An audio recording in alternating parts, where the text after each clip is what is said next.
I sat down and watched a bunch of videos on YouTube from other Christians responding to the question, why would God give the tree in the first place? In other words, why would God put Adam and Eve in the garden, plant the tree of knowledge of good and evil there, and then tell Adam and Eve that they cannot eat the fruit from it, all the while knowing that they were going to eat from it? By far, the most common response I heard, one that I don't think can answer the question fully, was that this tree was God's way of giving Adam and Eve a choice to either be obedient to God or to disobey.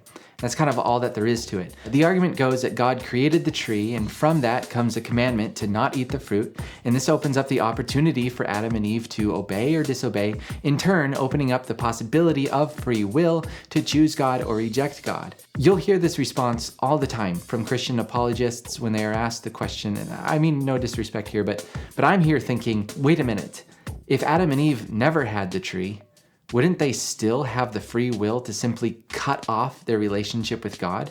Yes, we need some commandment of God in order to disobey a commandment of God, but it's not clear why the first commandment would enable free will in general. Furthermore, it makes you wonder why it's not called the tree of free will, right? Like, it's the tree of the knowledge of good and evil. I still think there's something to this approach, but it's not complete. There's still questions. Something theological is going on. We really can't talk about the tree until we first acknowledge that there's actually two trees in the center of the garden. You have the tree of knowledge of good and evil, and you have the tree of life. One option is life with God. The other option is basically to determine for yourself what you consider to be good and evil. In this way, we make ourselves like God, who does know good and evil, right? Like the serpent pointed that out. In fact, pretty much any sin could be reduced to a decision we make in our heart that something is good or not good, thinking we know better than God about these things. So let's put this together. You have this space, the garden. God created this for Adam and Eve so that they could have a way to experience fullness of life. In that space, there's one tree of life where you sit under what God has determined to be good. And there's another tree where you play God and determine good and evil yourself.